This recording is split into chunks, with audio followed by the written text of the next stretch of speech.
తక్కువ సమయంలో ఎక్కువ ఇన్ఫర్మేషన్ తెలుసుకోవడమే స్మార్ట్ పీపుల్ చేసే పని. మెగా వార్తల్లో మీరు మిస్ అవుతున్న మినీ డీటెయిల్స్ మీకోసం.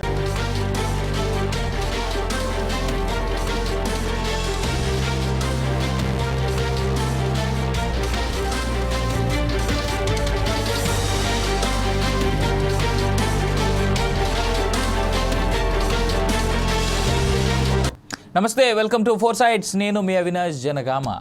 నా వెనకాల బీజీలో మీకు కనిపిస్తుంది కదా, లేని ఇంటికి ఈఎంఐ కట్టాల్సిందేనా అనేటువంటి ప్రశ్న. ఇదే ఇవాల్టి మన డిబేట్ టాపిక్. అంటే హైడ్రా వచ్చేసి తన పని తాను చేసుకుంటూ పోతున్నాం అనేటువంటి మాట చెప్పేసి ఇల్లు, అపార్ట్మెంట్లు, హాస్పిటల్స్ అన్నీ కూల్చేసింది. అఫ్కోర్స్ ఏదైతే డెవలప్మెంట్కి ఏదైతే ఉన్నటువంటి చెరువుల కబ్జా గురైందో వాటిని క్లీన్ చేసి ఆ చెరువులు మళ్ళీ పునరుద్ధరించడం లేదా ఆ నాలాలు పునరుద్ధరించడం తప్పని ఎవ్వరూ అనరు. కానీ ప్రభుత్వం నిజంగా తీసుకోవాల్సినటువంటి చర్యలు ముందు తీసుకొని కనీసం తర్వాత అయినా తీసుకొని ప్రజలకి ఎవరి ఇల్లు అయితే కూల్చిందో వాళ్ళకి భరోసాగా నిలబడుతుందా? అసలు నిలబడేటువంటి ప్రయత్నం ఏమైనా చేస్తుందా? ఈ కాంగ్రెస్ నాయకులు కానీ ఈ కాంగ్రెస్ ప్రభుత్వం, ప్రస్తుతం ఉన్నటువంటి ఈ ప్రభుత్వం నిజంగా ఏదైతే పేదవాళ్ళ ఇంటికి అన్యాయం చేసిందా అంటే వాస్తవానికి అన్యాయం చేసిందనే చెప్పాలి. ఇవాళ హైడ్రా కూల్ చేసినటువంటి ఇల్లు ఏవైతే ఉన్నాయో, ఎవరైతే లోన్లు తీసుకొని ఆ ఇల్లు కొనుక్కున్న వాళ్ళు, కట్టుకున్న వాళ్ళు ఉన్నారో, ఆ కట్టుకున్న వాళ్ళ ఈఎంఐలు ఎవరైతే లోన్ తీసుకున్నారో వాళ్ళు ఖచ్చితంగా కట్టాల్సిందే కదా. కట్టుమని ఇవాళ బ్యాంకు నోటీసులు ఇచ్చి బ్యాంకులు మాట్లాడుతూ ఉన్నాయి. మరి ప్రభుత్వం ఏం స్పందిస్తూ ఉంది? ప్రభుత్వం దగ్గర నుంచి నిమ్మకు నీరెత్తనట్టు మాకు సంబంధమే లేదు ఇది అనేటువంటి అంశాన కూర్చున్నాడు. రాజకీయ నాయకుల్ని బెదిరించి అడ్డదారుల కింద వసూళ్ళు ఏమైనా జరిగాయా? ఇక్కడ రాజకీయ నాయకుల ఇల్లు ఎక్కడికక్కడ సేఫ్గా ఉన్నాయా? కేవలం కామన్ మ్యాన్ ఇబ్బంది పడతా ఉన్నాడా? రైట్, ఇదే అంశాన్ని చర్చిద్దాం. మనతో పాటు జాయిన్ అవుతూ ఉన్నారు అనలిస్ట్ మూర్తి గారు, అలాగే బీఆర్ఎస్ నేత రావుల్ శ్రీనివాస్ రెడ్డి గారు. ముందు శ్రీనివాస్ రెడ్డి గారితో మొదలెడదాం. శ్రీనివాస్ రెడ్డి గారు ఇవాళ ఈఎంఐలు కట్టమని నోటీసులు వస్తూ ఉన్నాయి, బ్యాంకుల నుంచి ఫోన్లు వస్తూ ఉన్నాయి. ఇక్కడ బ్యాంకుల్ని కూడా తప్పబట్టేందుకు లేదండి. గత ప్రభుత్వాలు ఇచ్చినటువంటి పర్మిషన్ల వల్లే వాళ్ళు ఇల్లు కట్టారు. ఇల్లు కడితే ఆ కట్టినటువంటి ఇళ్ళను వీళ్ళు కొనుక్కున్నారు. ఇక్కడ కామన్ మ్యాన్ది తప్పు కాదు, లేదా బ్యాంకుది తప్పు కాదు. మరి హైడ్రా పేరు మీద తీసుకొచ్చి వీళ్ళు ఇచ్చేశారు. మీ స్పందన ఏంటి? ఇప్పుడు ఈఎంఐలు కట్టాలా, కట్టదు? శ్రీనివాస్ రెడ్డి గారు, మీ వాయిస్ క్లియర్ లేదండి. ఈ ప్రభుత్వం యొక్క అనాలోచిత నిర్ణయాల వల్ల పేద ప్రజలు రెక్కాడితేగాని డొక్కాడినటువంటి అనేక మంది పేద ప్రజల యొక్క ఇల్లు కూలగొట్టినటువంటి పరిస్థితి ఈ రాష్ట్రంలో కనిపిస్తా ఉంది. ఆ యొక్క ఇల్లు కూలగొట్టేటప్పుడు పద్ధతులు ఏ విధంగా ఉన్నాయి, వారు ఎట్లా ఉన్నారు, వారి యొక్క పరిస్థితి ఏంది, వారు ఏ విధంగా ఆ ఇల్లు కట్టుకున్నారు, ఎట్లా నిర్మాణం చేసుకున్నారు అని చెప్పేసి కొద్దిగా సోయి ఉండాలి ఈ యొక్క ప్రభుత్వానికి, రాష్ట్ర ప్రభుత్వానికి. అసొంటిది ఏది లేకుండా మేము ఏది చేసినా గొప్ప అవుతుంది. ఈ తెలంగాణ రాష్ట్రంలో ఇమ్మడి ముబ్బడిగా ఈ యొక్క హైడ్రా పేరుతోటి పేద ప్రజలు కట్టుకున్నటువంటి తమ చెమటంతా దారబోసి రూపాయి పోగు చేసుకొని బ్యాంకులలో రుణం తీసుకొని కట్టుకున్నటువంటి ఇళ్ళన్నీ కూడా ఏకకంఠంగా కూలగొట్టింది ఈ యొక్క రాష్ట్ర ప్రభుత్వం, రేవంత్ రెడ్డి ముఖ్యమంత్రి అయిన తర్వాత. అంటే మేము ఏమంటామంటే ఈ తెలంగాణ రాష్ట్రంలో పేద ప్రజలు బతుకొద్దా, తర్వాత వాళ్ళు ఈ యొక్క ఇటుకలతోటి వారి సమాధి పేర్చుకోవాలా ఇప్పుడు. ఎందుకంటే కూలగొట్టిన ఇటుకలతోటి వాళ్ళ సమాధి పేర్చుకోవాలా, సమాధి కట్టుకోవాలా, వాళ్ళ గోరీలు కట్టుకోవాలా. అంటే ఒక రకంగా మహిళలను ధనవంతులు చేస్తున్నటువంటి ఈ యొక్క ప్రభుత్వం ధనవంతులు చేయకపోగా వాళ్ళని నానా రకాలుగా ఇబ్బందులకు గురి చేస్తూ ఉంది హైడ్రా పేరుతోటి. ఈరోజు చూస్తున్నాం, ఏ ఒక్క ధనవంతుని ఇళ్ళన్నా కూలగొట్టినారండి? కేవలం పేదవాళ్ళ ఇల్లు. తర్వాత ఈరోజు మధ్యతరగతి ప్రజలు, పేద ప్రజల కట్టుకున్నటువంటి చెమట ఓడ్చి కట్టుకున్నటువంటి బిల్డింగ్లను ఇళ్ళనే కూలగొట్టారు తప్ప ఎక్కడన్నా ధనవంతుని ఇల్లు కొట్టిరా? పొంగులేటి శ్రీనివాస్ రెడ్డి ఇల్లు కావచ్చు, తర్వాత రేవంత్ రెడ్డి తమ్ముని ఇల్లు కూలగొట్టిరా? ఎక్కడ కూలగొట్టే? అవన్నీ బఫర్ జోన్లో కావచ్చు, తర్వాత ఎఫ్టీఎల్లో కావచ్చు, ఉన్నప్పటికీ కూడా వాళ్ళ జోలికి పోలే. ఏదైతే మన రేవంత్ రెడ్డి కళల సాకారం ఉందో, ఆయన అయితే మన కళలు కంటుండో, మన మూసీ పరివాహక ప్రాంతంలో తను కోట్ల రూపాయలు పెట్టి డెవలప్ చేయాలనేటువంటి కళలు ఉన్నాయి చూసినా, వాళ్ళకి అడ్డం వస్తూ ఉన్నారు, తర్వాత దానికి అడ్డంకిగా మారుతా ఉన్నారు పేద ప్రజలు. ఈ పేద ప్రజలు అడిగేటోళ్ళు ఎవరు ఉండరు కాబట్టి వాళ్ళని కూలగొడితే సరిపోతుందని చెప్పేసి కూలగొట్టే ముందర కనీసం వారికి ఏ విధంగా లోన్లు ఉన్నాయి, తర్వాత వారు ఎట్లా కట్టుకున్నారు, పర్మిషన్ తీసుకొని కట్టుకున్నారా, పర్మిషన్ తీసుకోకుండా కట్టుకున్నారా, ఏ విధంగా నిర్మాణం చేసుకున్నారని చెప్పేసి కొద్దిగానన్నా జ్ఞానం సోయి ఉండాలి ప్రభుత్వానికి. ఈ ప్రభుత్వానికి ఎలాంటి సోయి స్వర్గం లేకుండా అనవసరంగా తర్వాత ఇవి కట్టుకోవడం వల్ల తర్వాత ఇబ్బందికి గురి చేసేటువంటి పాలకు పాటుపడుతున్నది ఈ యొక్క రేవంత్ రెడ్డి సర్కార్. మేము ఏం కోరుతున్నాం అంటే ఇప్పుడు ఈ బ్యాంక్ వాడు ఈఎంఐ తీసుకున్నాక అయితే ఊకోడు కదా, ఎట్లా వాడు ఎట్లా పడతాడు కదా, ఆ ఈఎంఐ కట్టే బాధ్యత ప్రభుత్వం తీసుకోవాలి. ఎవరైతే పేద ప్రజలు ఇల్లు కట్టుకున్నారో వాళ్ళ కూలగొట్టిరో వాళ్ళ ఈఎంఐ మన తెలంగాణ ప్రభుత్వమే చెల్లించాలి. తర్వాత వారికి ఉన్నటువంటి మొత్తం ఈఎంఐ చెల్లించి వారికి మంచి ఆమోదయోగ్యమైన నివాసం ఉండేటువంటి యోగ్యంగా ఉన్నటువంటి ఇల్లు కట్టించి మళ్ళీ ప్రభుత్వం ఇవ్వాలి. కానీ నిర్భాగ్యం చేసింది ప్రభుత్వం, అభాగ్యం చేసింది ప్రభుత్వం. తర్వాత వారికి నిలువు నీడని లేకుండా వాళ్ళకి ఎలాంటి భరోసా ఇవ్వకుండా కూలగొట్టింది ప్రభుత్వం. వారు ఈ రోజు బదాదన పడ్డారు. తర్వాత ఆ ఇటుక పెట్టెలు తీసుకపోయి మేము గోరి కట్టుకోవాలా, మా శవపేటిక కట్టుకోవాలా అనే ధోరణితోటి ఈ యొక్క ప్రజలు బిక్కుబిక్కుమంటున్నారు. అంటే ఈ ప్రభుత్వానికి ఏమన్నా ముందు చూపు లేకపో కారణంగా తర్వాత వాళ్ళని ఎలగొడతాం, కూలగొడతాం, ఏడికి పోవాలి, వాళ్ళ ఈఎంఐ సంగతి ఏంది, వాళ్ళు లోన్ తీసుకున్న సంగతి ఏంది అని చెప్పేసి ఒక్కసారైనా రేవంత్ రెడ్డి సర్కార్ ఆలోచించిందా అంటే చెప్పండి. ఈరోజు పేద ప్రజలు వాళ్ళు ప్రశ్నించలేరు, వాళ్ళు మాట్లాడలేరు కాబట్టి ఏం చేసినా నడుస్తుంది. తర్వాత సంపన్నుల ఇల్లు ఎందుకు కూలగొట్టలే, తర్వాత పొంగులేటి శ్రీనివాసరెడ్డి ఇల్లు ఎందుకు కూలగొట్టలే, తర్వాత రేవంత్ రెడ్డి గారు తమ్ముంది ఇల్లు ఎందుకు కూలగొట్టలే, తర్వాత ఇంకో ఆయన ఇల్లు ఎందుకు కూలగొట్టలే. అంటే ఈ రకంగా కావాలని కక్షపూరితంగా పేద ప్రజలు ఇల్లు కూలగొడితే ఏం కాదు నడుస్తుంది అని చెప్పేసి ఒక భావనలో ఈరోజు తెలంగాణ రాష్ట్ర ప్రభుత్వంలో అవసరమైతే జేసీబీ, ఏసీబీ, తర్వాత ఈడీ దాడులు జరుగుతున్నాయి తప్ప ఎక్కడ కూడా నిర్మాణాత్మకంగా పాత్ర పోషించిన పాపాన్ని తెలంగాణ రాష్ట్ర ప్రభుత్వం రేవంత్ రెడ్డి సర్కార్ పోతలేదు. ఒకవైపు రైతులను ఇబ్బంది పెడతా ఉంది, తర్వాత ఒకవైపు మహిళలను ఇబ్బంది పెడతా ఉంది, ఒకవైపు హైడ్రా పేరుతోటి అనేక మూర్తి గారు ఇవాళ వస్తున్నటువంటి ఈ నోటీసులు బ్యాంకులు అయితే ఎక్కడ ఆగట్లేదు, ఎట్టి పరిస్థితుల్లోనూ మాకు ఈఎంఐ మీరు కట్టాల్సిందే అనేటువంటిది. ఎవరైతే హైడ్రా బాధితులు ఉన్నారో, హైడ్రా ద్వారా ఇల్లు కోల్పోయినటువంటి నిర్వాసితులు ఉన్నారో వాళ్ళందరినీ బ్యాంకులు ఖచ్చితంగా అడుగుతా ఉన్నాయి, మీరు ఈఎంఐ కట్టాల్సిందే, మీకు మేము ఈఎంఐ మీ డబ్బులు ఇచ్చాం మీరు ఇల్లు కొనుక్కోవడానికి అనేటువంటిది. ఎందుకంటే బ్యాంకు వాడు తప్పలేదు ఇక్కడ. అండ్ ఇంకొకటి చాలా క్లియర్గా గత ప్రభుత్వాలు ఇచ్చినటువంటి పర్మిషన్ల ద్వారానే అక్కడ ఇల్లు కన్స్ట్రక్షన్ అనేటువంటిది జరిగింది. సరే కన్స్ట్రక్షన్ కంపెనీల దగ్గర నుంచి వసూలు చేసి మరి ఈ బాధితులకు ఇస్తారా? ఇవాళ బ్యాంకులకు ఈఎంఐలు ఎలా కడతారు? వీళ్ళు ఉండకుండా ఆల్రెడీ వేరే చోట ఉంటూ ఇంటి కిరాయిలు కట్టుకుంటూ ఇక్కడ బతుకుతున్నారే, మరి ఇక్కడ ఇంటి కిరాయిలు కట్టారా లేదా లేని ఇంటికి ఈఎంఐలు కట్టాలా? ముందుగా ప్యానెల్లో ఉన్న వాళ్ళందరికీ నమస్కారం.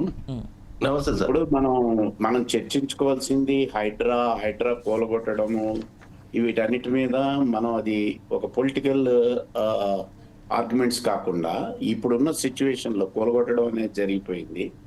హైడ్రా యొక్క ముఖ్య లక్షణం చెరువులు కాపాడడం, అలాగే ప్రభుత్వ భూములు అంటే ఎవరివి? ప్రజలవే. చెరువులు అంటే ఎవరివి? ప్రజలవే.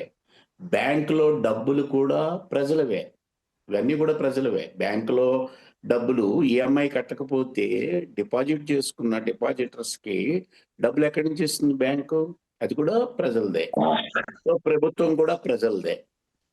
వీటి నేపథ్యంలో ఇప్పుడున్న సిచ్యువేషన్ ని మనం ఏ విధంగా పరిష్కరించాలి అనే దాని మీద ఈ డిబేట్ అని చెప్పి నేను భావిస్తా ఉన్నాను. ఇతరత్ర అంశాలు, ఆ పొలిటికల్ అంశాలకి నేను పోదలుచుకోలేదు. ఇది నెంబర్ 1. ఇప్పుడు ఈఎంఐ కట్టాల్సిందే. మనం బ్యాంక్ నుంచి లోన్ తెచ్చుకున్నప్పుడు ఆస్తి గ్యారెంటీ ఒకటి ఉంటుంది. హోమ్ లోన్ తీసుకున్నాం కాబట్టి ఆస్తి గ్యారెంటీ ఉంటుంది. రెండోది పర్సనల్ గ్యారెంటీ ఉంటుంది. ఇప్పుడు అక్కడ ఆస్తి అనేది లేదు, అది ఒక న్యాచురల్ కెలామిటీ వల్ల, అంటే యాక్ట్ ఆఫ్ గాడ్ అని అంటాం. దానివల్ల కనుక పోతే అక్కడ ఈఎంఐలు కట్టడాలు ఇవన్నీ అవసరం ఉండదు. ఎందుకంటే ఒక భూకంపం వచ్చో లేకపోతే వరద వచ్చో వానొచ్చో మనకి అక్కడ న్యాచురల్ కెలామిటీ. సో ఇప్పుడు ఇక్కడ జరిగిన దాన్ని న్యాచురల్ కెలామిటీగా తీసుకుందామా? ప్రభుత్వం ఒక నిర్ణయం తీసుకుంది, ప్రజల యొక్క ఆస్తి, చెరువులు, ప్రభుత్వ భూములు, వీటిని పరిరక్షించాలి. ఇది ప్రభుత్వం యొక్క ప్రాథమికమైన కర్తవ్యం. అయితే ఇక్కడ ప్రభుత్వం ఇది రిజిస్ట్రేషన్ చేశారు కదా, ఈ ల్యాండ్స్ అన్నిటినీ రిజిస్ట్రేషన్ చేస్తేనే పర్మిషన్ ఇస్తారు. పర్మిషన్ ఇస్తేనే బిల్డర్ కానీ లేకపోతే ఎవరైతే ఉంటారో వాళ్ళు ఆ ఇల్లు కట్టుకోవడానికి ముందుకు వస్తారు.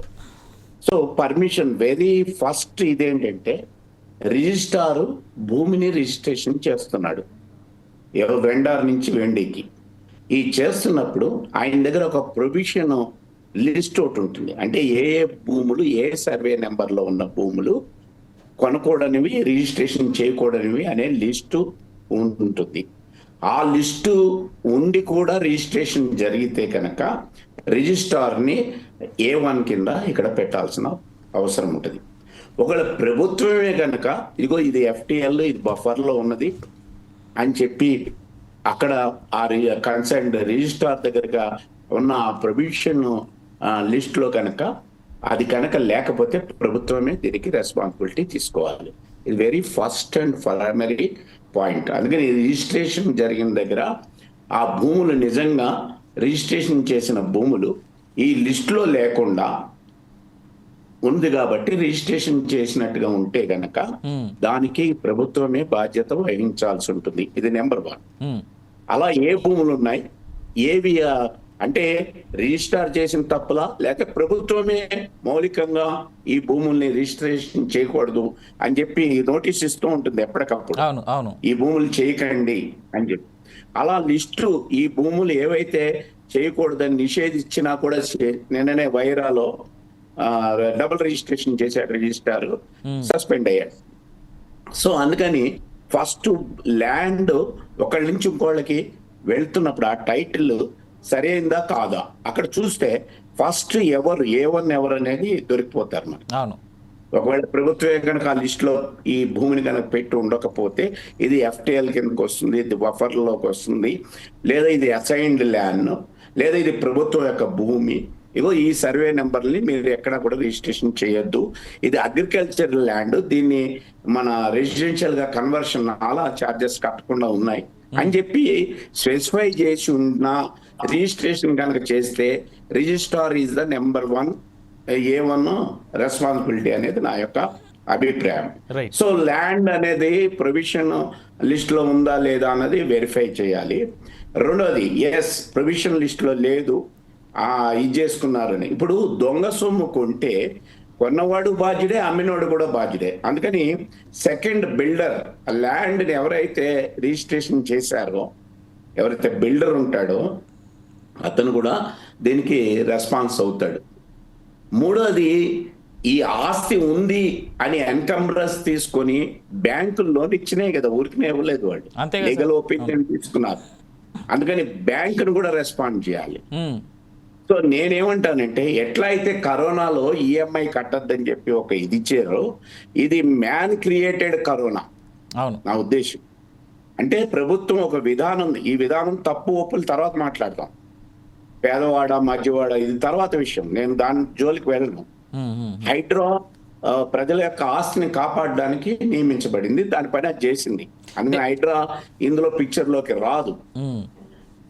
ఎవరు వస్తారు అని అంటే మనకి రిజిస్ట్రార్ వస్తాడు, బిల్డర్ వస్తాడు, బ్యాంకర్ కూడా వస్తాడు. ఎందుకంటే బ్యాంకర్ చూసుకోవాలి కదా, ఇది ఆయన కూడా చూడాలి. ఎందుకంటే రిజిస్ట్రేషన్ ఆఫీస్ కి బ్యాంకర్ చెక్కు ఈయన పేరు మీద ఇవ్వడు, బిల్డర్ పేరు మీద ఇస్తాడు, లేదా ల్యాండ్ ఓనర్ పేరు మీద ఇస్తాడు. సో ఆ చెక్ ఇచ్చేటప్పుడు వాళ్ళు ఎన్కంబరెన్స్, లీగల్ ఒపీనియన్ అన్ని తీసుకున్నారు కదా. తీసుకున్న తర్వాత అది చట్టబద్ధమైన ల్యాండ్ అనేది ఎప్పుడైతే వచ్చిందో అప్పుడు ఇప్పుడు రాష్ట్ర ప్రభుత్వం చేయాల్సింది ఏంటంటే బ్యాంక్స్ అన్నిటికి EMIని ఆపమని చెప్పి అడగాలి, నెంబర్ 1. అడిగి ఆ తర్వాత ఈ బాధితులు ఎవరైతే ఉన్నారో నిజంగా ఈ ల్యాండ్ ఇవన్నీ కూడా అన్ని పర్మిషన్లు, మున్సిపల్ పర్మిషన్ అంటే లోకల్ బాడీ పర్మిషన్, అట్లాగే LCT పర్మిషన్, వాటర్ పర్మిషన్ ఇవన్నీ వచ్చి వాళ్ళు ఒక 10 సంవత్సరాల నుంచి కడుతున్నారు ఎవరైతే ఉన్నారో, వీళ్ళు ఒక బ్రేకింగ్ డేట్ కూడా ఇచ్చినట్టున్నారు నాకు, హైడ్రా ఏర్పడిన దానికి ముందు, హైడ్రా ఏర్పడిన దానికి తర్వాతను, లేదా హైడ్రా ఏర్పడినప్పుడు జరుగుతున్న కన్స్ట్రక్షన్స్ కి సంబంధించి. సో వీటన్నిటిని కూలంకషంగా ఇచ్చేసి దీని మీద ఒక ఎంక్వైరీ కమిటీని వేసి ఆ దొంగ సొమ్ము అమ్మిన వాడు కూడా బాధ్యుడు కాబట్టి ఆ రియల్ ఎస్టేట్ వ్యాపారం ఎవరైతే చేశారో వాళ్ళని కూడా ముక్కుపిండి వసూలు చేయాల్సిన బాధ్యత ఉంటుంది. అందుకని ఎవరికి ఫిక్సప్ చేయాలి రెస్పాన్సిబిలిటీ అనేది ప్రభుత్వం చూడాలి. అందుకని ఏదైనా ఒక నిర్ణయం చేసేటప్పుడు దీనివల్ల నిర్వాసితులు అవుతారు. ఈ నిర్వాసితుల యొక్క జెన్యూన్ ప్రాబ్లం, న్యాయబద్ధమైన ప్రాబ్లం ని ఎట్లా బయట పరిష్కరించాలి. ఇప్పుడు EMI కట్టేవాడు కాదు, క్యాష్ ఇచ్చి కొనుక్కున్న వాడి సంగతి ఏంటి? క్యాష్ ఇచ్చి ఒక ఆస్తి అమ్మి ఈ ఆస్తిని కొన్నాడు, మరి ఆయన సంగతి ఏంటి? ఊళ్ళో పొలం అమ్మేసి హైదరాబాద్ లో నివాసం కోసం మొత్తం డబ్బులు కట్టి బిల్డర్కి ఇచ్చేసాడు. అవును, అందరికీ న్యాయం చేయాల్సినటువంటి బాధ్యత నిజంగా ఉంది సార్. అతనేంటి మరి అతను నష్టపోయాడు కదా, అక్కడ ఊర్లో ఆస్తి కోల్పోయాడు, ఇక్కడ పట్టణంలోనూ ఆస్తి కోల్పోయాడు, మరి అతని సంగతి ఏంటి? అందుకని ఇవన్నీ ప్రభుత్వం యొక్క బాధ్యత ఏంటంటే ఒక విధానం తీసుకొచ్చేటప్పుడు దాని నుంచి వచ్చే రిపర్కేషన్స్, ప్రభావాలు ఏముంటాయనే దాన్ని అధ్యయనం చేసి ఇప్పుడు ఈఎంఐలో ఆపమని చెప్పి ఖచ్చితంగా ప్రభుత్వం ఒక నోటీస్ బ్యాంకర్స్కి ఇచ్చి ఆ రకంగా ఆపాలి అనేది మొట్టమొదటిది. అట్లా ఆపని పక్షంలో వీళ్ళందరూ ఒక కమ్యూనిటీగా ఏర్పడి కోర్టులో వీటిని కేసు ఫైల్ చేయాల్సిన అవసరం ఉంటుందనేది నా యొక్క అభిప్రాయం. Right sir, right. నరేష్ గారు ఉన్నారు, బీజేపీ నేత. నరేష్ గారు, ఇప్పుడు గుడ్ ఆఫ్టర్నూన్ అండి అందరికీ. Good afternoon. యా, బ్యాంకర్ల నుంచి క్లియర్గా నోటీసులు ఈఎంఐలు కట్టాల్సిందే, మీరు ఎట్టి పరిస్థితుల్లో మీ ఇల్లు ఉంటే ఎంత లేకపోతే ఎంత అనేటువంటి ఉద్దేశాన్ని వస్తూ ఉన్నాయి. ఇప్పుడు పరిస్థితి ఏంటి సార్? దీనికి ప్రభుత్వం బాధ్యత ఏ విధంగా తీసుకుంటుంది? మీ పార్టీ ఏ విధంగా స్టాండ్ ఇవ్వబోతుంది దీనికి? భారతీయ జనతా పార్టీ ఏదైతే హైడ్రా మూసి నది ఎమ్మటి కూలగొట్టిన ఇండ్ల పైన పెద్ద ఎత్తున ఉద్యమించింది. మా ఈటల రాజేందర్ గారు ఫస్ట్ కాంచి కూడా స్పందించారు. నువ్వు పెద్ద పెద్ద వాళ్ళ దొరికి వాళ్ళ చిన్న గరీబోళ్ళ ఇళ్ళ 40 గజాలు 50 గజాలు 80 గజాలు ఇళ్ళ కూలగొట్టే పరిస్థితి ఏందని చెప్పేసి వారు మాట్లాడడం జరిగింది పేదల పక్షాన. అదేవిధంగా మా కిషన్ రెడ్డి గారి ఆధ్వర్యంలో ఇందిరా పార్క్ దగ్గర పొద్దున్న నుంచి హైడ్రా బాధితులతోటి పొద్దు నుంచి సాయంత్రం వరకు కూడా లాస్ట్ మంత్ మనం పెద్ద మీటింగ్ కూడా కండక్ట్ చేయడం జరిగింది. అక్కడ ధర్నా కూడా చేయడం జరిగింది. ఇప్పుడు ఏదేమైనా సార్ ఇంతకుముందు అనలిస్ట్ గారు మాట్లాడారు, బ్రహ్మ వాస్తవాలు చక్కగా మాట్లాడారు.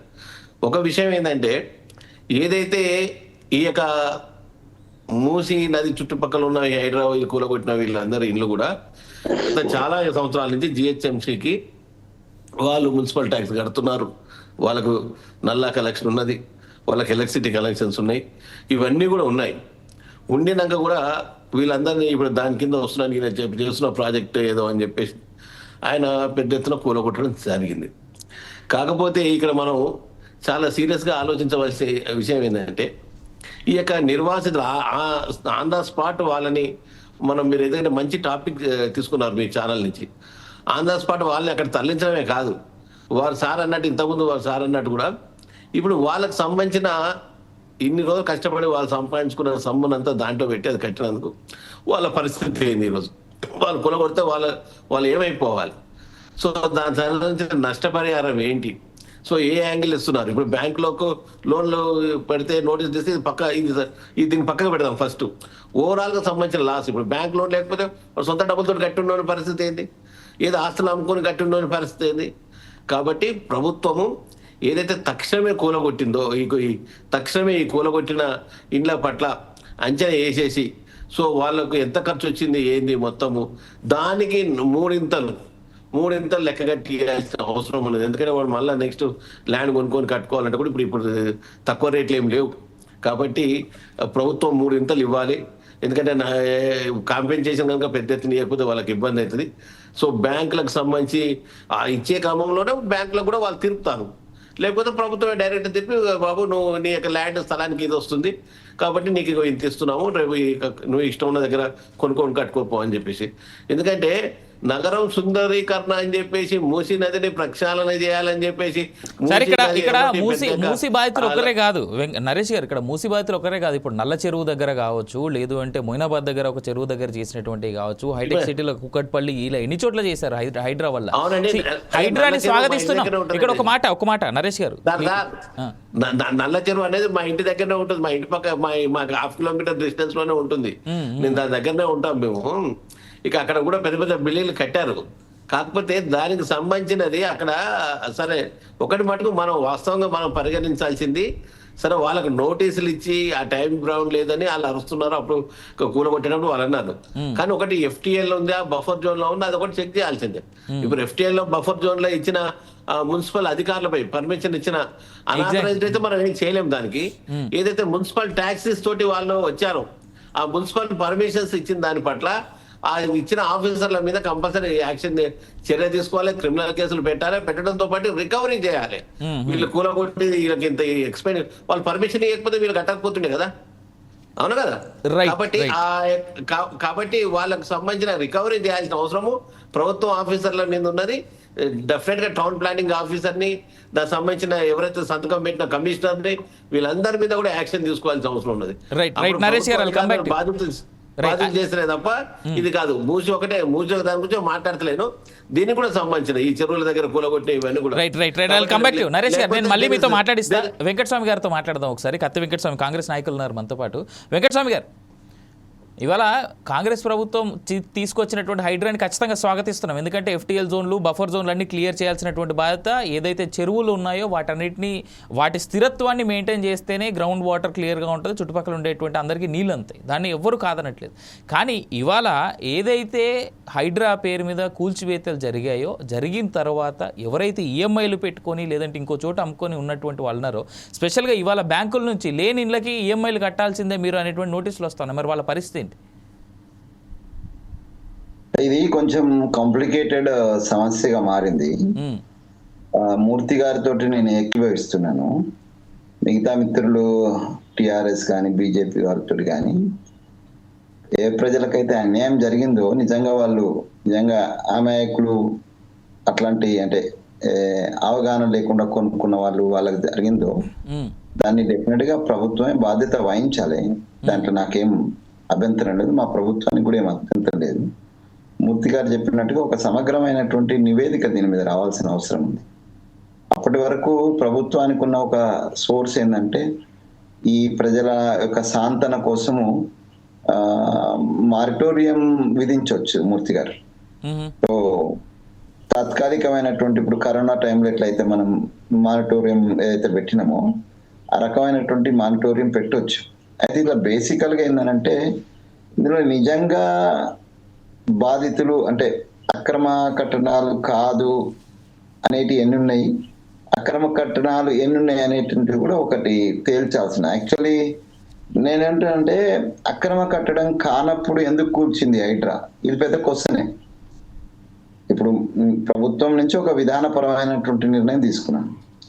ఇందాక ఇప్పుడు ఈ KTR గారి కేసులో TRS నాయకులు ఒక ఆర్గ్యుమెంట్ చేస్తున్నారు, including KTR yesterday has given a statement. నాదేం బాధ్యత, నేను మౌఖికంగా ఆ ఈవెంట్ కి సంబంధించి నేను అది మౌఖికమైనటువంటి ఆర్డర్స్ ఇచ్చిన మాట వాస్తవమే, కానీ ఇది ఫీజిబులా కాదా, పరిపాలనా అనుమతులు దానికి సంబంధించినటువంటి లీగాలిటీ, పాసిబిలిటీ ఇవన్నీ కూడా అధికారులే చూసుకోవాలా అనేటువంటిది KTR గారు నిన్న ప్రెస్ మీట్ లో మాట్లాడుతున్నటువంటి విషయం. సో దాన్నే ఒకవేళ తీసుకున్నటువంటి కూడా ఇప్పుడు హైడ్రాకి సంబంధించినటువంటి అధికారులు ఈ కూల్చే ముందు అవి బఫర్ జోన్ లో ఉన్నాయా లేవా, పరిమితులు ఇచ్చినారా లేదా, బఫర్ జోన్ లో ఉన్నప్పటికీ గత ప్రభుత్వం, ఇప్పుడు ప్రభుత్వం ఏదైనా గత ప్రభుత్వం అయినా ఈ ప్రభుత్వం అయినా తెలంగాణ రాష్ట్ర ప్రభుత్వం, ఆడ ఉన్నటువంటి స్టేక్ హోల్డర్స్ మారి ఉండొచ్చు. అంటే ఇంతకుముందు KCR గారి పార్టీకి సంబంధించిన వాళ్ళు ఉన్నారు, ఇప్పుడు మా పార్టీకి సంబంధించి. But the situation on the ground ఏంటంటే అది ప్రభుత్వ బాధ్యత. సో ప్రభుత్వం అంత బాధ్యతారహితంగా ఎందుకు పర్మిషన్ ఇచ్చింది అనేది కూడా క్వశ్చనే. ఇందాక మూర్తి గారు చెప్తూ 3 పేర్లు చెప్పినారు, ఇప్పుడు మహేష్ భాయ్ చెప్తూ కూడా 3 పేర్లు చెప్తున్నా. అంటే ఏది అధికారులు, బ్యాంకర్లు, బిల్డర్. నేనేమంటున్నా అంటే అప్పుడున్నటువంటి ప్రభుత్వంలో ఉన్నటువంటి ప్రభుత్వ పెద్దలు కూడా బాధ్యులే దీనికి.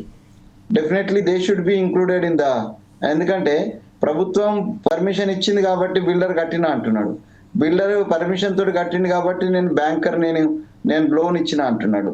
వాళ్ళు లోన్ ఇచ్చిండ్రు అని అంటే వాళ్ళు లోన్ ఇచ్చిండ్రు కాబట్టి నేను నా ఎలిజిబిలిటీని పెట్టి నేను కొనుక్కున్నా అని ప్రజలు అంటున్నారు.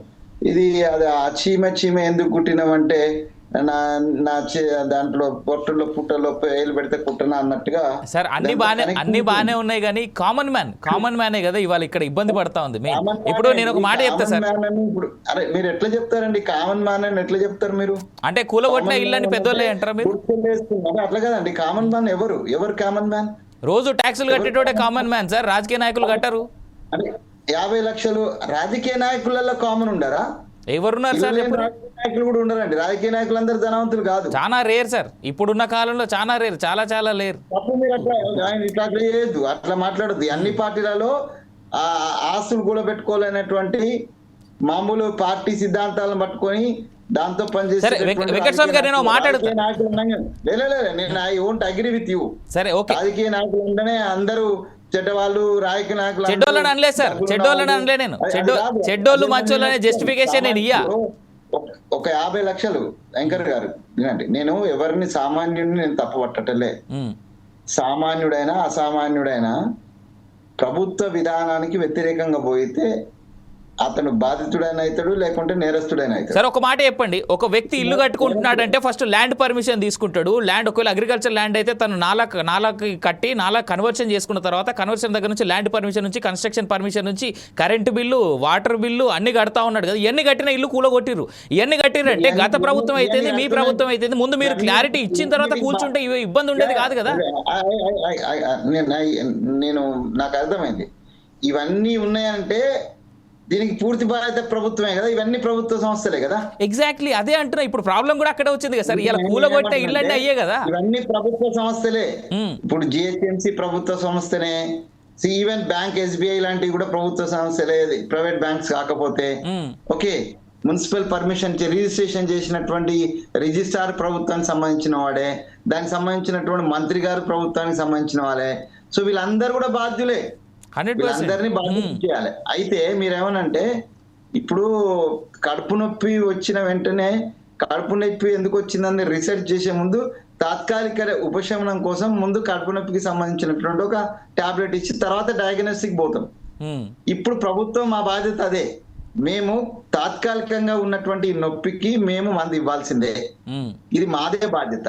దీంట్లో నేనేం తప్పుకోవటం లేదు, మా ముఖ్యమంత్రి గారు కూడా ఏం తప్పుకోరు. మేము ఆల్రెడీ హైడ్రాకి సంబంధించినటువంటి ఇన్స్ట్రక్షన్స్ ఉన్నాయి. తర్వాత ఒక కమిటీ హెల్ప్ డెస్క్ కూడా పెట్టినాము. తర్వాత ముఖ్యమంత్రి గారికి లేకపోతే మనం మా పార్టీ ఆఫీసులో స్వయంగా వచ్చి ఎవరైతే బాధితులు ఉన్నారో, అంటే ఈ సమస్య కదా, అన్ని సమస్యలకు సంబంధించి వారం వారం మంత్రులే వచ్చి స్వయంగా వాళ్ళ నుంచి అప్లికేషన్ తీసుకుంటున్నాం. ఇంకో పక్కన ప్రజాభవన్ లో చిన్నారెడ్డి గారి నేతృత్వంలో రెగ్యులర్ గా ఎవరెవరికైతే ప్రాబ్లమ్స్ ఉన్నాయో అక్కడ, అంటే అన్ని చోట్ల మేము హెల్ప్ డెస్క్స్ పెట్టినాం. సో ఇక్కడ అప్పీల్ చేయడం ఒకటి. ఇంతకు ముందు కూడా మీ ఛానల్ కూడా మాట్లాడినప్పుడు నేను చెప్పిన, ఎవరెవరైతే బాధితులు ఉన్నారో, ఎవరెవరైతే ఇది అక్రమ కట్టడాలు కాకపోయినట్టు ఏదంటే మేము మోసపోయి ఉండొచ్చు, దాంట్లో అక్రమ కట్టడం అయినప్పటికీ అప్పుడు వాడు మోసం జరిగినట్టు ఏదంటే బిల్డరు, తర్వాత రిజిస్ట్రారు, తర్వాత బ్యాంకర్ ముగ్గురు బాధ్యులు అవుతారు. సో ఒకవేళ ఆ ముగ్గురిని బాధ్యతలు చేయాలనేటువంటిది ఇది మూర్తి గారు చెప్పినట్టు 100% మేము వారితో ఎక్కిపిస్తున్నాం. మిగతా టిఆర్ఎస్ మిత్రులతో కూడా మేమేం పేద ప్రజలను ఇబ్బంది పెట్టాలనేో లేకపోతే వాళ్ళను హింసించాలని వాళ్ళు ఓట్లు ఇస్తేనే గెలిచినాం కదండి మేము. సో వాళ్ళని ఇబ్బంది పెట్టాలని మేము ఎందుకుంటాం? సో ఇప్పుడు వాళ్ళని ఇబ్బంది పెట్టాలనే ఆలోచన మాకు ఎందుకు ఉంటుంది? మా ప్రభుత్వానికి కానీ ముఖ్యమంత్రి గారికి కానీ ఎందుకు ఉంటుంది? అట్లాంటి ఆలోచన ఏం లేదు. విధానపరమైనటువంటి నిర్ణయము, అది హైడ్రాకి సంబంధించినటువంటి నిర్ణయం. దాంట్లో ఈ ఇబ్బందులు వచ్చినాయి. ఇప్పుడు ఒక పని మంచి పని చేస్తున్నప్పుడు దాంట్లో కొన్ని ఇబ్బందులు కూడా వస్తాయి. దాన్ని మూర్తి గారు అన్నట్టుగా దాని రిప్రికేషన్స్ ను దాన్ని సాల్వ్ చేయాల్సిన బాధ్యత సంపూర్ణంగా మాదే. కాబట్టి ఆ బాధితులందరికీ నేను ప్రభుత్వ ప్రతినిధిగా, అంటే కాంగ్రెస్ పార్టీ ప్రతినిధిగా నేను ఒక మాట ఇస్తున్నానండి. వీళ్ళందరినీ కూడా అంటే వాళ్ళ డాక్యుమెంట్స్ వీళ్ళందరితోటి better to approach to our office or the Prajapalana office, వాళ్ళు గ్రూప్ గా కావచ్చు, లేకపోతే వాళ్ళు అప్రోచ్ అయితే దాన్ని మేము పరిశీలన చేస్తాం. వాళ్ళు పరిశీలన చేసే కంటే ముందే ఒకటి చెప్తున్నా, పరిశీలన ఎందుకు అంటే నేనుగా ఈ విషయం ఇంతకు ముందు కూడా వచ్చింది. నేను ముఖ్యమంత్రి గారితో స్వయంగా నేను ఒక సందర్భంగా మాట్లాడినటువంటి సన్నివేశం ఉన్నది. ఈ హైడ్రాకి సంబంధించి, తర్వాత మూసీకి సంబంధించి నేను కూడా అప్పీల్ చేసినటువంటి. ఎందుకంటే మేము అంటే ఈ మూసీ అండ్ హైడ్రాక్ జరిగే ముందే నేనే ఒక open state Gandhi Bhavan base గా నేను ఇచ్చిన. ఏంటంటే దీని మీద కొంత ఎంక్వైరీ, అంటే సమయం పాటిద్దాం. ఎందుకంటే పేదలు నిరుపేదలు ఇళ్ళ బాధితులు కాకుండా చూడాల్సిన బాధ్యత కూడా మనదే ఉంది. వాళ్ళందరూ మనకు ఓట్లు వేసినారు కాబట్టి వేసినా వేయకపోయినా వాళ్ళందరినీ కాపాడాల్సిన బాధ్యత ప్రభుత్వం ఉందని నేను ప్రభుత్వం ఆల్రెడీ అప్పీల్ చేసిన. ఇప్పుడు కూడా చేద్దాం. మూర్తి గారు అన్నట్టుగా ఒక కమిటీ వేసి దీని మీద అది చేసే వరకు ఈ ఈఎంఐలకు సంబంధించి డెఫినెట్ గా ప్రభుత్వ పరంగా మేము దీనికి సంబంధించిన మంత్రి, లేకపోతే దీనికి సంబంధించినటువంటి ముఖ్యమంత్రి గారు ఇప్పుడు మున్సిపల్ శాఖ మంత్రిగా వారే ఉన్నారు. సో ఈ మున్సిపల్ పరిధిలో వస్తాయి, లేకపోతే అక్కడక్కడ రెవెన్యూ పరిధిలో వస్తాయి. వీళ్ళిద్దరు కూర్చొని దీనికి సంబంధించినటువంటి ఒక కమిటీ వేసి దాని పూరపురాలు తీసేసి దీన్ని నుంచి సొల్యూషన్ కంపల్సరీ. రైట్ వెంకటస్వామి గారు, ఇప్పుడు మీరు అంటున్నట్టుగా మీ ఆఫీస్ అంటే ఇప్పుడు గాంధీ భవన్ రీచ్ అవ్వాలా లేదా మిమ్మల్ని రీచ్ అవ్వమంటారా? మీరు అన్నట్టు ప్రజాపాలన అంటే సరే, ప్రజాపాలన అనేది అది అధికారికంగా కదా. ప్రజాపాలన అనేది చిన్నారెడ్డి గారి కూర్చుంటున్నారు అక్కడ. మేము అంటే మాకు వీలైతే సో ఇప్పుడు ఈ బాధితులు ఎవరైతే ఉన్నారో మీ ఆఫీస్ అంటే గాంధీ భవన్ రీచ్ అవ్వాలా? ప్రభుత్వం అధికారికమైనటువంటి కేంద్రము ప్రజాపాలన ఆఫీస్ అండి. అది కాకపోతే గాంధీ భవన్ లో అంటే మంత్రులు వస్తున్నారు. మంత్రులు వచ్చే సమయాన దయచేసి అది వాళ్ళ గ్రూప్ గా వస్తే, లేదా పిసిసి అధ్యక్షులు మా మహేష్ కుమార్ గౌడ్ గారికి నేను నా నెంబర్ ఇస్తా, వారి నెంబర్ ఇస్తా, మీరు వచ్చి గాంధీ భవన్ లో మా పిఆర్ఓ ఉంటారు, హరి గారు ఉంటారు, వారి నెంబర్ కూడా ఇస్తాము. వీళ్ళందరూ ఒక గ్రూప్ గా వచ్చి అక్కడ వాళ్ళ అప్పీల్ ఇచ్చినట్టు ఉంటే దాన్ని సామరస్యంగా వాళ్ళకి సానుకూలంగా రైట్ సార్, మీకు కాస్త ఈజీ అయ్యేందుకు 4 Sides టీవీ దీన్ని స్వీకరిస్తా ఉంది. 4 Sides టీవీ చేసేటువంటి ప్రయత్నం ఏంటంటే ఇక్కడ నుంచి ఎవరైతే ఈ బాధితులు ఉన్నారో, ఎవరైతే ఈ నివాసితులు ఉన్నారో వాళ్ళందరి తరపున 4 Sides TV will stand as a mediator. అట్లాంటి వాళ్ళందరినీ దగ్గర చేర్చి వాళ్ళందరి అప్లికేషన్స్ మీకు ఇచ్చేటువంటి బాధ్యత ఇస్తాం. కానీ ఒక్క మాట ఇవ్వండి సార్, ఒక్క మాట అందరి సాక్షిగా, ఈ లైవ్ సాక్షిగా, ఈ మీడియా సాక్షిగా, 4 Sides టీవీ సాక్షిగా మీరు ఒక మాట ఇవ్వండి. వీళ్ళందరికీ సత్వరమే, ఎందుకంటే ఇలా అనుకున్నారు, ఇలా కూల్చివేతలు జరిగాయి. ఇలా కాకపోయినా కనీసం 4 చిటికలు వేసేంత వరకైనా మీకు ఖచ్చితంగా నిర్వాసితులందరికీ మేము న్యాయం చేస్తామనేటువంటి మాట మీరు ఇప్పుడు లైవ్ సాక్షిగా ఇవ్వండి చాలు. దాంతో నాకు తెలిసి ఇంకా మిగిలిన మిత్రులకు కూడా ఎవరికి ఇబ్బంది ఉండదు. రెస్పాన్సిబిలిటీ మా బాధ్యత అండి. They are an part and parcel of this society. Telangana ప్రజలే కదా, ఈ బిడ్డలే కదా, ఈ గడ్డ బిడ్డలే కదా, వాళ్ళందరూ కూడా రైట్. ఆ మాట బాధ్యత కదా. రైట్, ఆ మాట స్వీకరిస్తున్నాం సార్. రైట్, శ్రీనివాస్ రెడ్డి గారు బీఆర్ఎస్ నాయకులు ఒక మాట చెప్పదలుచుకున్నారు. బీఆర్ఎస్ నాయకులు చెప్పండి సార్. శ్రీనివాస్ రెడ్డి గారు మాట ఇచ్చారు. శ్రీనివాస్ రెడ్డి గారు మీరు మ్యూట్లో ఉన్నారు. శ్రీనివాస్ రెడ్డి గారు మ్యూట్లో ఉన్నారు. మీరు శ్రీనివాస్ రెడ్డి గారు మ్యూట్లో ఉన్నారు. అన్మ్యూట్ చేయండి. అయితే మేము స్వీకరిస్తాం. అన్న దగ్గర ఇప్పుడు మంత్రదండం లేదు. తర్వాత ఆయన దగ్గర ఉన్న పాప ఏదైనా ఉంటే అన్న చెప్తే ఇందులో కానీ అన్న చెప్తేనే ఈయన పరిస్థితి లేదు ఆడ. తర్వాత కోటి వాళ్ళ మాట చెల్లుబాటు అయితే లేదు. ముఖ్యమంత్రి, మున్సిపల్ శాఖ మంత్రి ఆయన తలుచుకుంటే కాదా? తర్వాత వీళ్ళందరూ ఈఎంఐలు కట్టమని చెప్పి రాష్ట్ర ప్రభుత్వమే ఆనాడు సరే ఏ ప్రభుత్వం అందరూ వెళ్దాక అన్నాడు, గొప్పగా మాట అన్నాడు. ఏ ప్రభుత్వం అయినా పాలసీలు చేస్తారని చెప్పేసి తర్వాత గత ప్రభుత్వం పాలసీ చేసింది, కట్టుకున్నారు అనుకుందాం. ఎగ్జాంపుల్ గత మీ కాంగ్రెస్ ప్రభుత్వమే వీళ్ళంతా ఇల్లు కట్టుకున్నారు.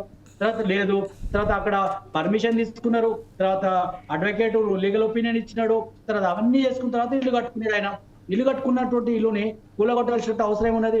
ఇదే మాట వెంకటస్వామి గారు అన్నగారు అన్న మాటనే గత ప్రభుత్వం కూలగొట్టక ముందుకే వాళ్ళందరినీ పిలిచి మీ ఇల్లు కూలగొడుతున్నాం, తర్వాత మీరు ఏం చేయాలనుకుంటున్నారు, మీకు ప్రత్యామ్నాయం చూపిస్తాం, తర్వాత ఇన్ని పైసలు మీకు కట్టిస్తాం, తర్వాత మీరు ఈఎంఐలు తీసుకున్నా, బ్యాంక్ లోన్ తీసుకున్నా అంతా ప్రభుత్వమే చూసుకుంటుందని చెప్పేసి ఎందుకు ఇనిషియేట్ తీసుకోలేదు అన్నగారు? అప్పుడే ఈ యొక్క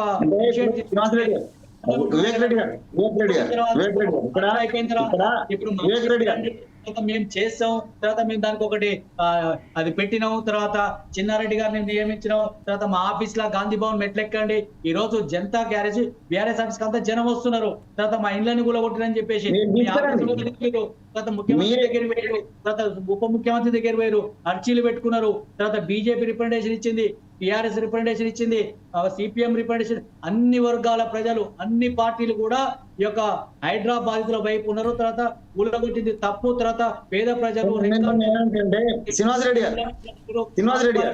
నష్టపరిహారం చెల్లించాలి, తర్వాత వాళ్ళ లోన్లు మీరే కట్టాలి, తర్వాత అవన్నీ చేయాలని చెప్పారు. అయితే ఇప్పుడు అన్న బ్యాంక్ లోన్ ఎట్లు ఇస్తుంది అన్న? వాళ్ళు సక్రమం కాకుంటే అక్రమం అయితే బ్యాంక్ లోన్ ఎట్లు ఇస్తుంది? లీగల్ చదువుకున్న వాళ్ళు, తెలివివంతులు, విద్యావంతులు మీకు తెలియదా? ఒక ఇల్లు కట్టుకోవాలంటే లోన్ ఇచ్చిందంటే మనకి సక్రమంగా ఉంటేనే లోన్ ఇచ్చేది. సక్రమంగా లేకుంటే లోన్ మరి పొంగులేటి కూలగొట్టలేదన్న, అది కూడా బఫర్ జోన్ లోనే ఉంది కదా, మరి ఎందుకు కూలగొట్టలే? అంటే సంపన్నులకు ఒక న్యాయం, పేదవానికి ఒక న్యాయమా? అంటే ఈ రాష్ట్రంలో సర్కార్ అందరికి ఒక వైపే ఉండాలి, అందరికి న్యాయం చేయాలి. సొల్యూషన్ కోసం మాట్లాడతలేరు, మీరు పొలిటిసైజ్ చేస్తున్నారు.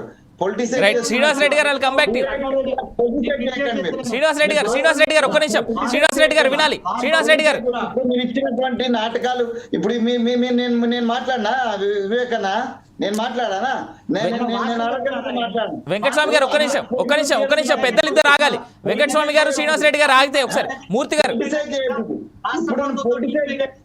నేనేమంటున్నానంటే ఇప్పటి వరకు కిషన్ రెడ్డి గారు కావచ్చు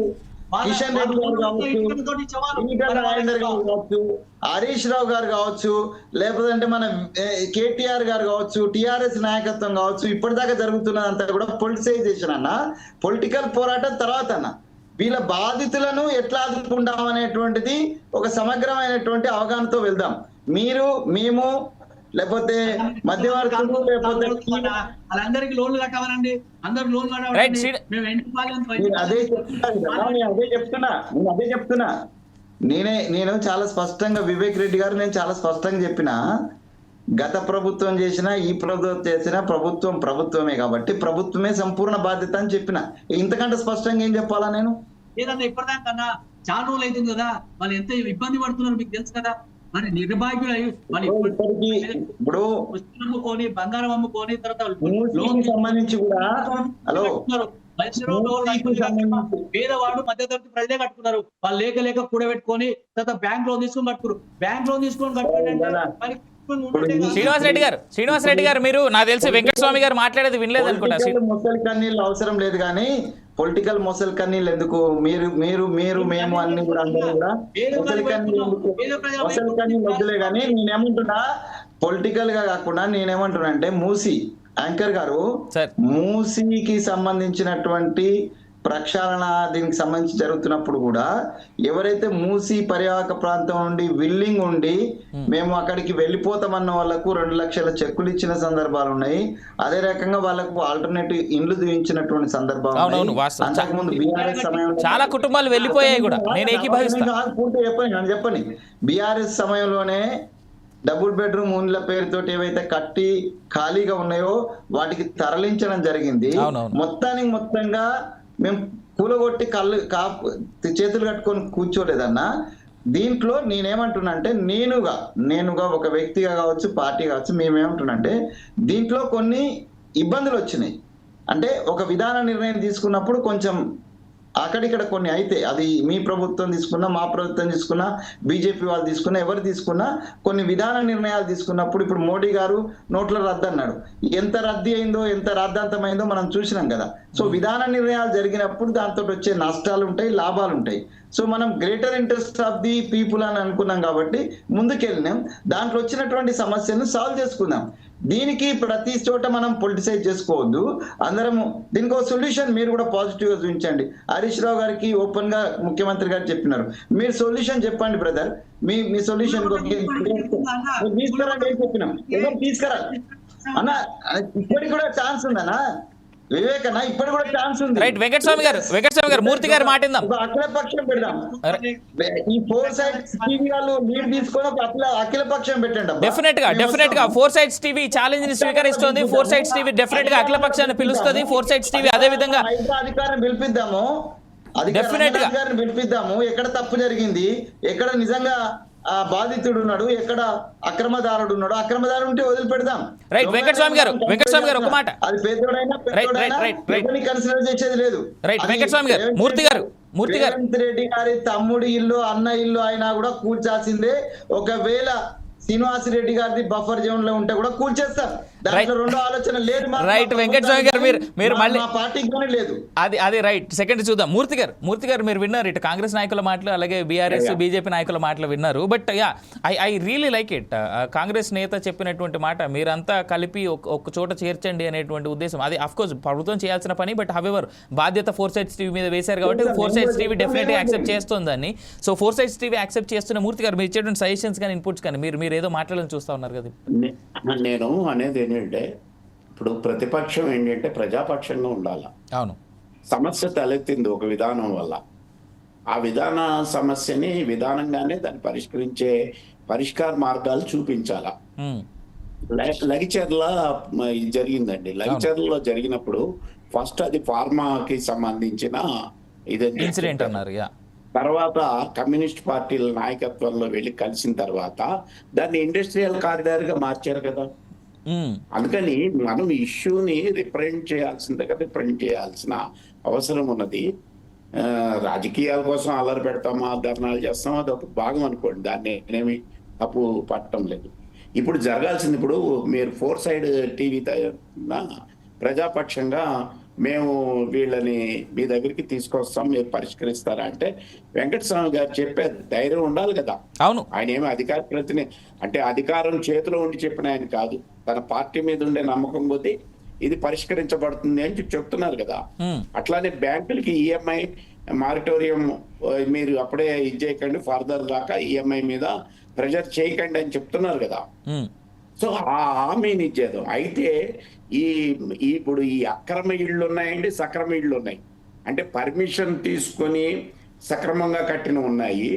పొలిటికల్ లీడర్స్, మన సినీ ఆయన ఉన్నాడు కదా, ఆయన సక్రమం కాదు కదా, ఆయన సక్రమం కాదు, నాగార్జున గారు కాదు. బీఆర్ఎస్ టైంలోనే నోటీసులు ఇచ్చారు, బీఆర్ఎస్ టైంలోనే ప్రభుత్వం ఉన్నప్పుడే ఆయనకు నోటీసులు ఇచ్చారు. సార్ ఇన్ఫాక్ట్ ఏ కారణం చేతనో వెనక్కి వెళ్ళిపోయినారు. అయ్యప్ప సొసైటీ ఉంది. ఎగ్జాక్ట్లీ మూర్తి గారు, I was about to add 2-3 కూలగొట్టి ఎందుకు వదిలేశారు? I was about to add that point sir. ఈ వెనకాల రాజకీయ నాయకుల యొక్క అక్రమ కట్టడాలు ఉన్నాయి, డెఫినెట్ అక్రమ లేఅవుట్లు ఉన్నాయి. అందుకనే నేనేమంటున్నానంటే నిజంగా బాధితుడు ఎవరున్నారో వాళ్ళ పక్షాన ప్రభుత్వం నిలబడాలి. ఏమండి, ఇప్పుడు చెరువు బాగుపడితే, చెరువు చుట్టూరా ఉన్న 10 ఇళ్ళు కూలగొడితే, చెరువుకి దూరంగా ఉన్న కాలుష్యం లేకుండా బతుకుతున్న వేలాది మంది ఉన్నారు. వాళ్ళని వదిలేద్దామా? ఇష్టం వచ్చినట్లు కట్టుకుంటూ పోతూ ఉంటే, కబ్జాలు చేసుకుంటూ పోతూ ఉంటే.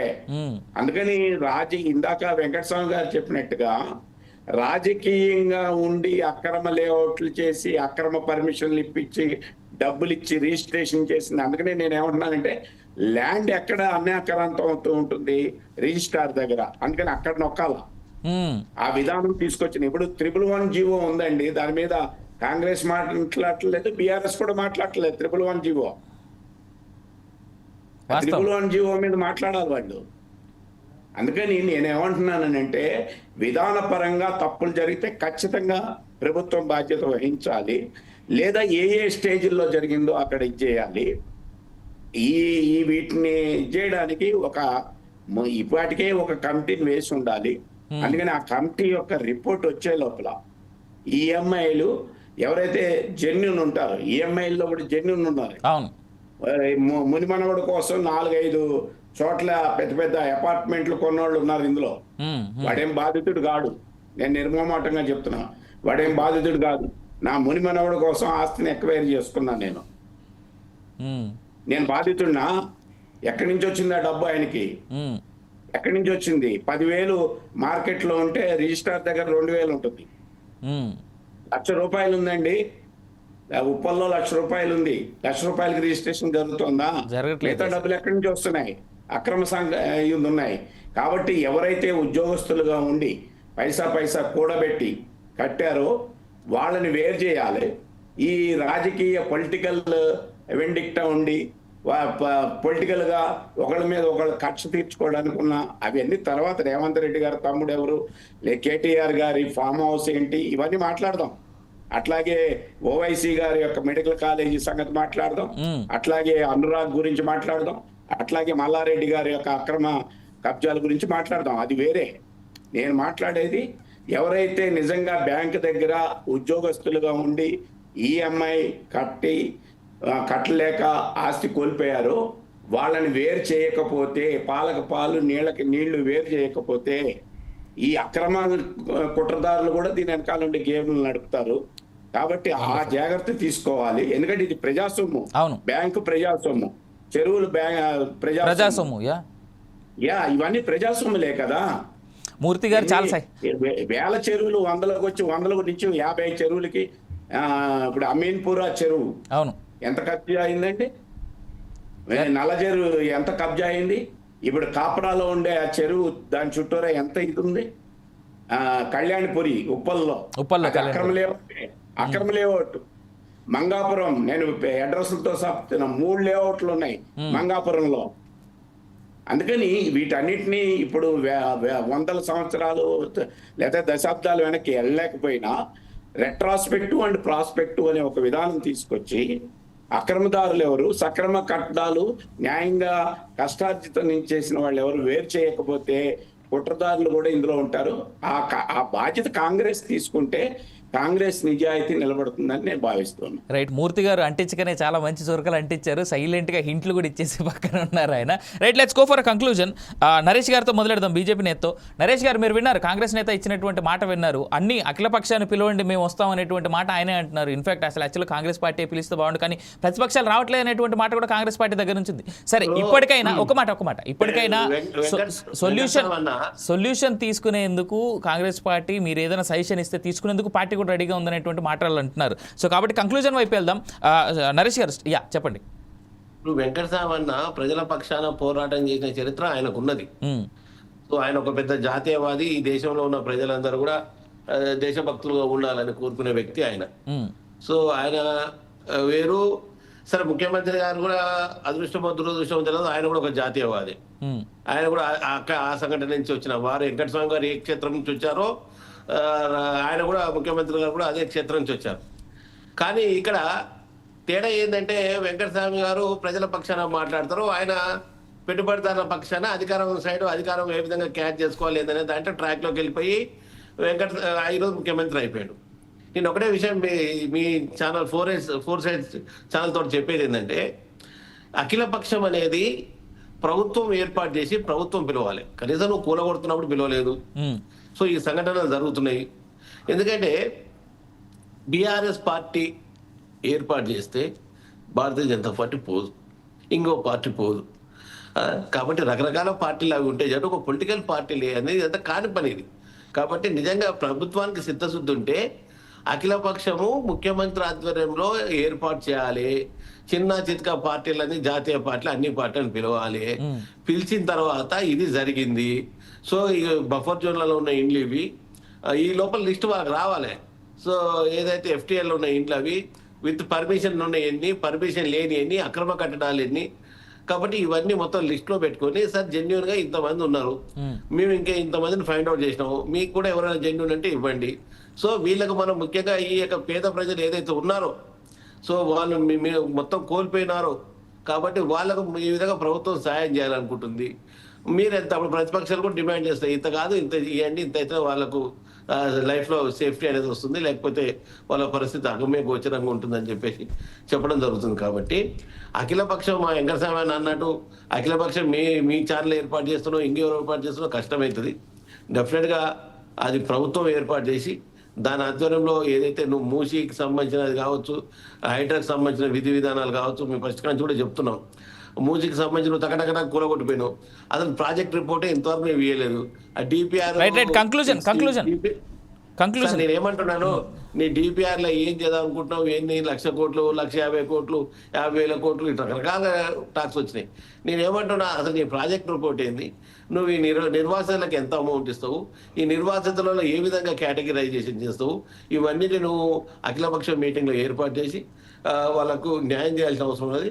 ముఖ్యంగా ఏదైతే పేద ప్రజలు ఈరోజు ఇల్లు కోల్పోయి ఈఎంఐల బాధ పడుతున్నారో బ్యాంకులో, ప్రభుత్వం వాళ్ళకి ఇమ్మీడియట్ గా చాలా తొందరగా వాళ్ళకి సాయం చేసి వాళ్ళని ఆదుకోవాల్సిన పరిస్థితి ఉన్నది. రైట్, శ్రీనివాస్ రెడ్డి గారు ఫైనల్ వర్డ్స్. మ్యూట్ లో ఉన్నారు, మళ్ళీ శ్రీనివాస్ రెడ్డి గారు మ్యూట్ లో ఉన్నారు. రాష్ట్ర ప్రభుత్వమే బాధ్యత తీసుకోవాలి. ఎవరైతే లోన్ ఉందో సక్రమంగా లోన్ తీసుకొని ఇంటి నిర్మాణం చేసుకురో వారికి ప్రభుత్వమే బాధ్యత వహించి వారి డబ్బులన్నీ కూడా ప్రభుత్వమే చెల్లించాలి. తర్వాత ప్రభుత్వం ఒకరికి వారికి అష్యూరెన్స్ ఇవ్వాలి. తర్వాత లోను చెల్లించుకుంటూ వారికి పునరావాసం కల్పించాలి, వేరే ఇల్లు నిర్మాణం చేసి ఇవ్వాలి. తర్వాత ప్లస్ ఏదో మేము వాళ్ళు ఎన్నో ఆశలు పెట్టుకొని పెద్ద ఇల్లు కట్టుకున్నారు, మంచి ఇల్లు కట్టుకున్నారు, వీళ్ళు ఏం చేస్తారు, మేము కేసీఆర్ నిర్మాణం చేసినటువంటి డబుల్ బెడ్రూమ్ ఇచ్చినాం. కంక్లూజన్ శ్రీనివాస్ రెడ్డి గారు కంక్లూజన్ ప్లీజ్. పరిస్థితి కాకుండా వాళ్ళు గతంలో ఎట్లయితే ఇల్లు నిర్మాణం చేసుకురో వాళ్ళకు అసొంటి ఇల్లు నిర్మాణం చేసి ఇవ్వాలి. తర్వాత ప్రభుత్వం ఆ బాధ్యత తీసుకోవాలి. ప్లస్ ఈఎంఐ కూడా ప్రభుత్వమే చెల్లించే విధంగా చర్యలు తీసుకోవాలని చెప్పేసి మేము డిమాండ్ చేస్తా ఉన్నాం.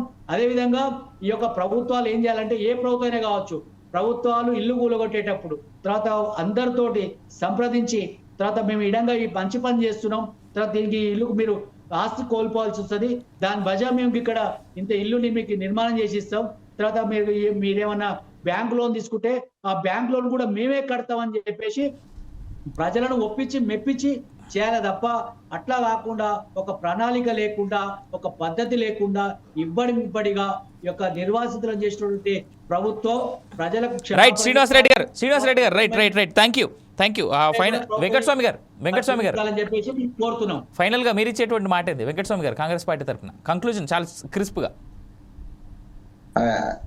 ఇప్పుడు వచ్చిన సజెషన్స్ అన్నిటిని కూడా మేము పాజిటివ్ గా తీసుకుంటాము. So the ultimate is the solution of the problem rather than the politicisation of the problem. So ఆ దిశగా మేము అడుగులేస్తాం డెఫినెట్ గా. ఇప్పుడు అంటే నేను విమర్శకు పోవటం లేదు, కానీ నర్మదా ప్రక్షాళన సందర్భంగా నాకు గుర్తుందండి, మూర్తి గారికి కూడా గుర్తుండాల, మేధా పాట్కర్నే అరెస్ట్ చేసి జైల్లో పెట్టినటువంటి చరిత్ర ఉన్న వాళ్ళు కూడా మాకు అవగాహన లేదనో లేకపోతే మేము ప్రజలను సంపాదించేదనో మాట్లాడుతున్నారు. అయితే సరే, అల్టిమేట్ గా అంటే గత ప్రభుత్వం కూడా కేసీఆర్ గారు ఒకసారి నాకు గుర్తుంది ఒక ప్రెస్ మీట్ పెట్టి వెంకటస్వామి గారు ఫ్రీజ్ అయినట్టున్నారు. వెంకటస్వామి గారు 28,000 అక్రమ కట్టాలు ఉన్నట్టుగా వారు కేసీఆర్ గారు ప్రకటించినట్టుగా నాకు గుర్తుంది. సో ఇవన్నీ కూడా గత ప్రభుత్వానికి సంబంధించినటువంటివి. మేముగా మీకు ఈ టీవీ ద్వారా ప్రతిపక్ష మిత్రులకు తర్వాత అనలిస్టులకు ప్రజా సంఘాలకు మేము విజ్ఞప్తి చేసింది ఏంటంటే, దీని మీద ఒక పాజిటివ్ లైన్ లో వెళ్దాం అందరం. సరే, అఖిల పక్షము నరేష్ గారు చెప్పినట్టుగా ప్రభుత్వమే కండక్ట్ చేస్తే బాగుంటుంది అన్నట్టున్నది. డెఫినెట్ గా bring to the kind notice of the CM and our party president. మేమే లీడ్ తీసుకోవాల్సినటువంటి వస్తే అది కూడా చేస్తాము. సో ఈ లోపుగా మూర్తి గారు చెప్పినట్టుగా అక్రమదారులు ఎవరు, సక్రమదారులు ఎవరు, దీనికి సంబంధించి హైడ్రాకి ఇన్స్ట్రక్షన్ ఇచ్చేసి అదే వాళ్ళ ద్వారా తర్వాత ఈ రెవెన్యూ అంటే మున్సిపల్ తోటి కోఆర్డినేషన్ లో మాత్రమే అది తేలగలుగుతుంది. సో దాంతో చేసి దాన్ని లిస్ట్ తీయించేటువంటి ప్రయత్నం యుద్ధ ప్రాతిపదికన చేస్తాము. ఎందుకంటే సమస్య పెద్దది కాకుండా బాధితులు ఇబ్బందులు పడకుండా ఉండడం కోసం యుద్ధ ప్రాతిపదికన చేస్తాము. వాళ్ళు ఇచ్చే పాజిటివ్ సజెషన్స్ అన్నిటిని కూడా మేము సహృదయంతో స్వీకరిస్తాం. అల్టిమేట్ ఈస్ మీ ప్రతిపక్షందైనా అధికార పక్షందైనా అల్టిమేట్ ప్రజా సంక్షేమము, దానికోసం అందరం పాటుపడదాం. Right sir, thank you so much Venkataswamy గారు. అదేవిధంగా ఈ డిబేట్లో పాల్గొన్నందుకు మూర్తి గారికి, శ్రీనివాస్ రెడ్డి గారికి, డాక్టర్ నరేష్ గారికి, కత్తి వెంకటస్వామి గారికి ధన్యవాదాలు. బిగ్ డిబేట్ 4 sides కండక్ట్ చేసినటువంటి ఈ డిబేట్లో నుంచి కోరుకునేది ఇదే, ఒక సొల్యూషన్ వచ్చింది వాళ్ళు మనకి. సరే, ఇది మాటల వరకే ఉంటుందా లేదా చేతుల వరకు వెళ్తుందా అనేటువంటిది రానటువంటి రోజుల్లో చూడాల్సినటువంటి అంశం. కానీ కాంగ్రెస్ పార్టీ ప్రతినిధిగా ఇవాళ మనతో పాటు డిబేట్లో పాల్గొన్నటువంటి వ్యక్తి వెంకటస్వామి గారు చాలా క్లియర్గా చెప్తా ఉన్నారు, రండి మా ఆఫీస్లో ఓపెనే ఉన్నాయని. అదేవిధంగా ఆయన ఇందాక చెప్తూ కూడా ఇంకో మాట అన్నారు, అఖిలపక్షం ఏర్పాటు చేసేందుకు నా ప్రయత్నం ఖచ్చితంగా నేను ప్రయత్నం చేస్తాను అని చెప్పేసి. ప్రతిపక్షాలు కూడా ప్రజల పక్షాన నిలబడి ప్రజలు పోరాడుతున్నటువంటి సమస్యల్ని పొలిటిసైజ్ చేయకుండా, ఇప్పుడేం ఎలక్షన్స్ లేవు, మహా అంటే ఉన్నాయి మున్సిపల్ ఎలక్షన్స్ కూడా కాదు, గ్రామ పంచాయతీ ఎలక్షన్స్ ఉన్నాయి. ఆ ఎలక్షన్స్కి మీకేదో లబ్ధి చేకూరుతుంది అనేటువంటి ఉద్దేశాన్ని కాకుండా నిజంగా కామన్ మ్యాన్ పడుతున్నటువంటి ఇబ్బందికి సొల్యూషన్ చూపెట్టేటువంటి విధంగా ప్రతిపక్షాలు కూడా ప్రయత్నం చేయాలి. అలా చేస్తేనే ప్రజలు మిమ్మల్ని గుండెల్లో పెట్టుకుంటారు. లేకపోతే 10 ఏళ్ల పాలన తర్వాత తీసి పక్కన పెట్టరుగా అట్లే. అక్కడ ఏపీలో అయితే మరీ దారుణం, 5 ఏళ్ళకి ఆయన మార్చారు, తర్వాత మళ్ళీ ఇంకొక ఆయన మార్చారు, తర్వాత ఇప్పుడు ఇంకొక ఆయన మార్చారు. సో ఇలాంటి సిచ్యువేషన్స్ ప్రజలు ఓట్లు వేస్తారు కాబట్టి వాళ్ళు చాలా ఆలోచిస్తారు. అలాంటి పరిస్థితులకు మీరు కూడా రాకండి. ప్రజలని ఇబ్బందిలో ఉన్నప్పుడు ఆ ప్రజా ఇబ్బంది క్రియేట్ చేసింది మీరే కాబట్టి మీరే దానికి సొల్యూషన్స్ వెతికితే మంచిది. బట్ హవెవర్ 4 sides టీవీ కూడా ఒక మాట ఇచ్చింది, హైడ్రా బాధితులు ఎవరైతే ఉన్నారో వాళ్ళ తరపున నిలబడతామని చెప్పేసి. ఈ మాటకు మేము కట్టుబడి ఉన్నాం. ఇది ఇవాల్టి బిగ్ డిబేట్. నేను మీ అవినాష్ జనగామ, సైనింగ్ ఆఫ్.